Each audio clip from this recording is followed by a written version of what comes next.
Hi folks, Steve here, and today we're back with Nighthaunt, and I'm going to show you how I put together this Spirit Torment. So there's a little bit of converting at the beginning, just adding a few bits to it, and then it's mostly about how I painted him. So let's crack on. The first thing I wanted to do was to add some spikes to his armour, as I thought that would look pretty cool. I had this little piece of styrene rod that I found in my bits box off an old plastic kit. And so I just used my hobby knife just to whittle it down to a point at the end and then cut off the spike. I just did that a few times. I think I had 5 spikes in total. If you don't have a little piece of styrene rod like that, you could use a bit of old sprue. You would just need to do a bit more work because the sprues are thicker than these little rods. You could probably also get away with using the tip of a little cocktail stick or something like that, whatever you have lying around really. Once I had a few of these spikes going on, I attached them to his armour with a bit of plastic cement to create a nice strong bond, and I just placed them in a way that I thought looked pretty decent. I didn't want to go overboard with them, so like I said earlier, I settled on 5, and once I had those down, I was pretty happy with how it looked. So my next and final step on altering the mini was just to add a bit of physical texture to those robes that he has beneath the armour.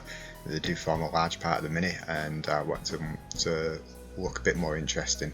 And so to do that, I used my old trick of applying some toilet paper with PVA glue.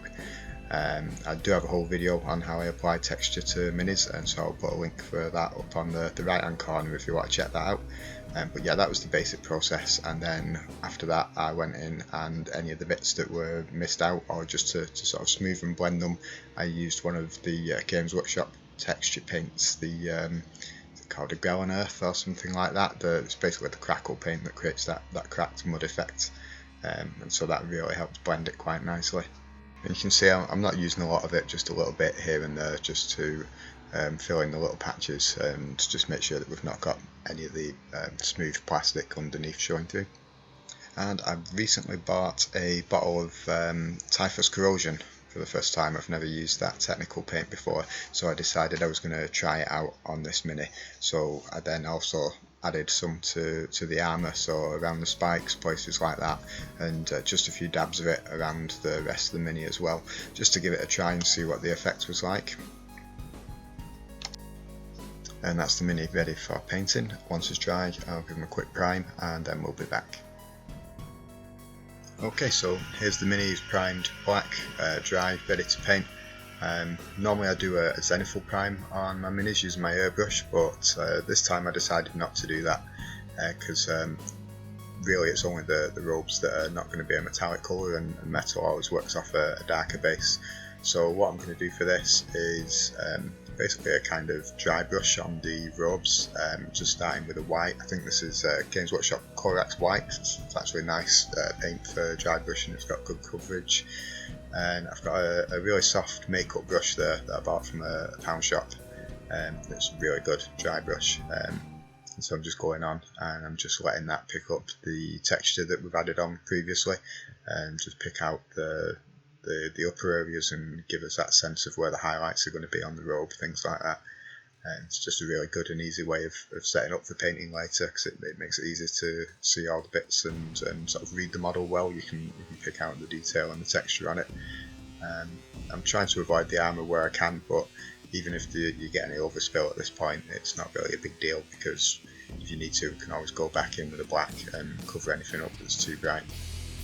So at this point I've gone over the mini just a few times, going increasingly light, and making sure that I'm focusing more on the top, so we're building the highlights there. We've got higher volume at the top of the model and on the raised surfaces rather than the recesses.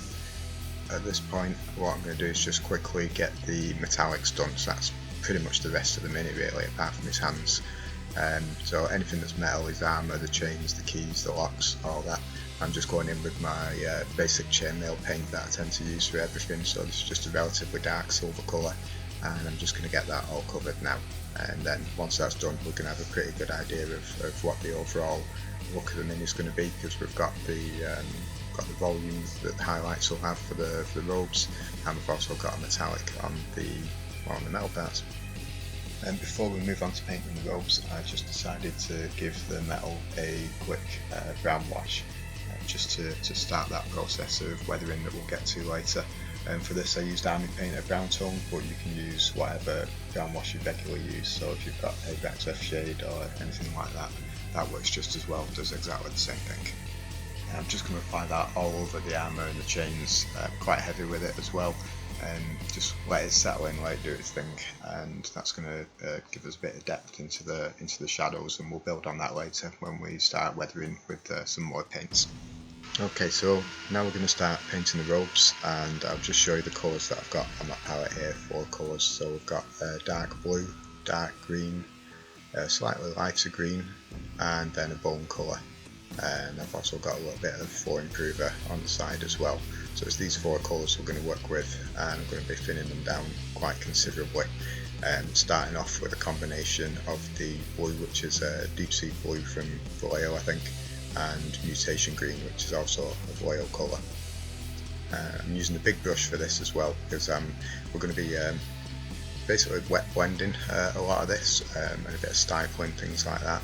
And so the first thing I want to do is to get as much coverage as I can of this thinned down quite dark green all over the mini, well, all over the robes I should say, as this is going to form the basis of our shadow colour as well, and then we'll build everything else on top of that.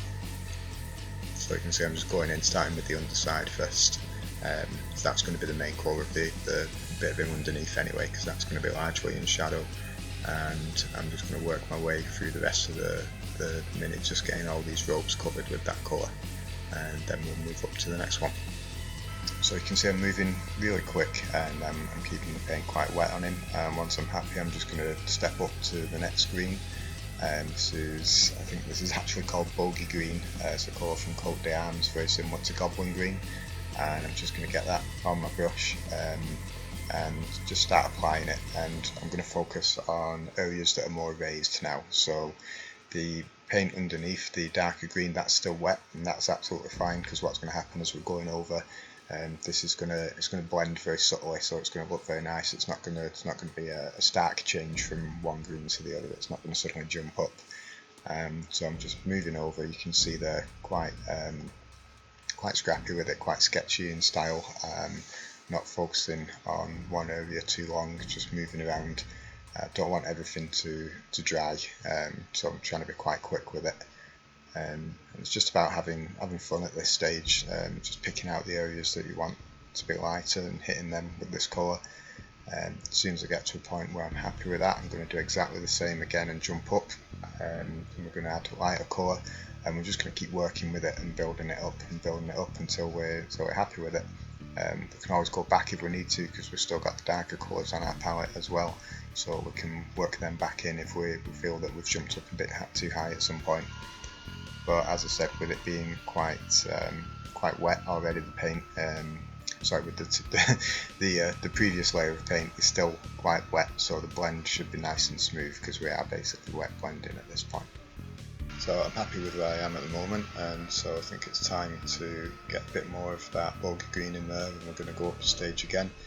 And this is just about repeating the same process. We're going to focus a little bit more, so as we get into the lighter paints, then the area that I want to hit with the lighter paint is going to get smaller and smaller, so we're creating a area that's concentrated in value, and that's basically how we get our highlights here.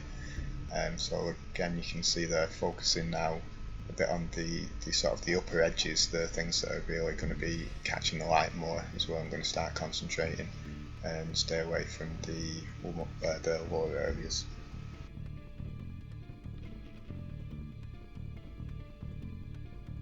So again, here we are, we've got to the stage where I'm going to move up a bit more, so I'm going to introduce some of this bone colour now to really push it up. And exactly the same principle as the previous couple of steps we've done with the darker greens.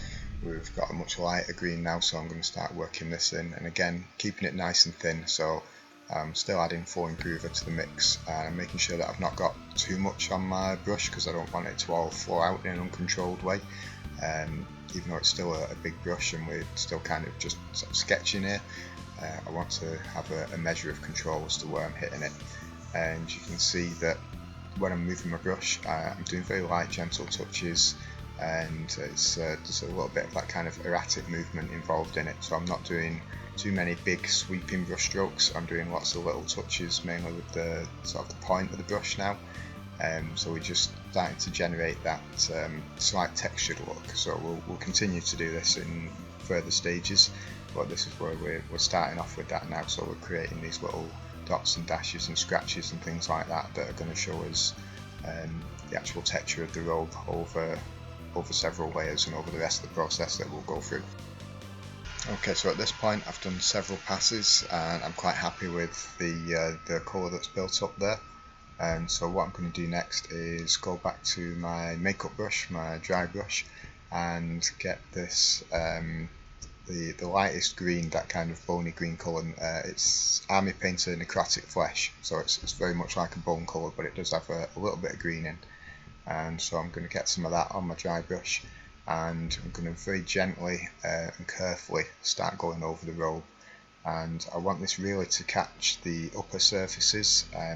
Remember at the beginning we've added that additional texture with the toilet paper and with the crackle paint, and so what I'm really wanting to do now is to catch that and bring it out so it's a bit more noticeable, and also just to boost the highlights of the green that we've been adding on as well. So this is just a way of kicking that up a little bit, getting a bit more value into it. And what I'll also do is I'll mix in a bit of skeleton bone as well. So that's a classic bone colour with no green whatsoever, but I'll mix that in onto my dry brush without cleaning my dry brush. I don't mind it mixing with the previous colour, and we'll go over it again with that, and that will just give it even more of a boost. So you can see there, that's how it looks after the first dry brush mostly with the Necrotic Green. And then I'm just going to keep working on that, and this has got a little bit more bone in it now, as I said before, so this is going to pick it out a little bit more and just boost it that little bit more, and then we can move on to the next step. So here's what the mini looks like at the end of that first stage with the dry brushing complete, and I think it's at a point where there's nothing wrong with that, and you could leave it exactly as it is, but we're going to take it just a little bit further in the next step, which I'm showing you now. So what I've got here on my palette now is a bit of white. So this particular white colour is called, appropriately enough, Mummy Robes from Army Painter. So it's a little bit of an off-white, but any white that you have will do. And I've thinned it just a little bit, and I've made sure that the tip of my brush is very sharp. And what you can see I'm doing here is I'm just painting lots of little, as thin as I can manage, lines. I'm not pressing on too hard, there's not a lot of pressure, I'm just going in there and doing these really quick line motions, just catching the edges and the raised surfaces here. So it's really quite a simple technique. Once you've got it down, just a bit of practice on how much pressure you want to put on, it's really easy to do, but the effect is really good, because what we're doing here is basically putting in the texture of the cloth or whatever it is that these foreign robes are made of. And the trick is to just build it up very gradually. So I'll go around pretty much all these areas at once, and then I'll go back again and build it up more.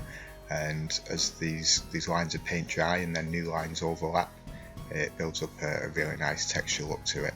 It gives it a very satisfying sort of cloth look to it that I really enjoy doing on my minis recently. And as you can see here, after a couple of passes of that technique, just doing the same thing, it starts to look really nice and sharp on the mini.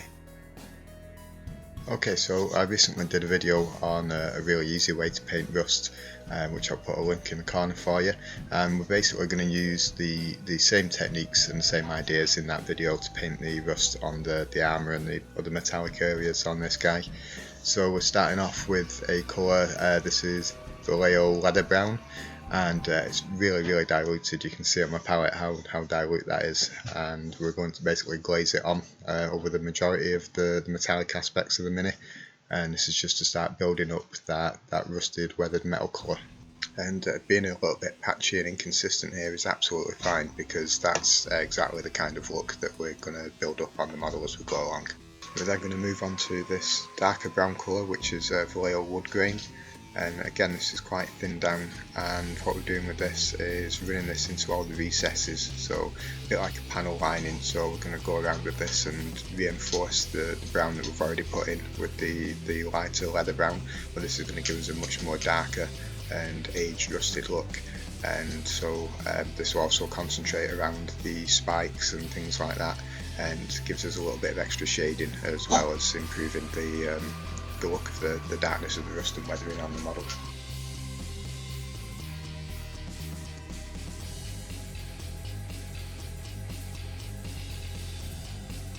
So I'm now going to move on to an orange to start really boosting that rusted look. And again, you can see on my palette just how thin down that is, and we're going to go over and we're going to glaze it multiple times to build it up in certain areas. And again, it's not necessarily important what areas you choose, you're just looking to build up this patchiness, and so it's really going to enhance the areas that have got the leather brown wash already on it, sorry, the glaze. And we're going mainly to concentrate on the areas that are probably a little bit higher and a bit more raised. So again, we're getting that kind of implied effect of a highlighting that the brighter rust is going to be higher up, and it's also going to be towards the edges, so where it's more likely to get scratched and damaged and things like that. So at this point, I've just been patiently and carefully building up those layers of glazes for a while now, and you can really see that kind of weathered look and effect take place on the metal. It looks quite dull and it looks very, very weathered and rusty, which is exactly what I'm looking for. And like in my previous video about rust, I'm now just going to go in with a purple wash that is Army Painter purple tone. And I'm going to use this just in some areas of the recesses and just a couple of points around the armour that we've rusted. And that purple wash is really just going to help, it's going to modulate the colours a little bit, those oranges and browns, and it's going to give it a bit more visual interest, and it also affects the shadows quite nicely. So it's an optional stage, but it's one that I enjoy doing when I'm painting rust. I then decided that I was going to get his arms and hands painted and out of the way. So you can see here that I used the same colours as the robes, pretty much the same process to build up some initial colour, so I didn't mind that matching too much because I was going to change it a bit later anyway with some glazes. And here I'm just taking a very dark dull blue, Vallejo deep blue or deep sea blue, and I'm just carefully drawing some thin veiny lines on his arms, just randomly, just going on carefully and doing a little pattern on them, and I'll do that on both sides. And once I've done that, I'm going to take some of the highlight green that I had left over from painting the robes and mix in a little bit of Vallejo dark flesh, and again, as a kind of glaze consistency, what I'm going to do here is build a couple of layers of that up. So we're going to kind of obscure the veins a little bit, so they're just going to look like they're just under the surface, because we'll have that transparent layer of the lighter, slightly fleshy colour showing through. And so I'll use a mix of dabbing and stipling the brush, and also a couple of straight up glazes on there as well, so I'm happy with that. I'm now going to finish off the metallics by doing a selected highlight. So there's going to be some edge highlights and some little bits of scratches and nicks and things like that. So I'm going in with a brighter silver now, so it'll really stand out against all that weathered metal. I'm going to catch some of the edges, things on like the locks and the links to the chains, the same around the armour, the spikes and rivets, things like that, just to catch the details out and make them pop a little, and show what would be the sort of the non-rusted metal underneath the rust where it's been struck and gouged at.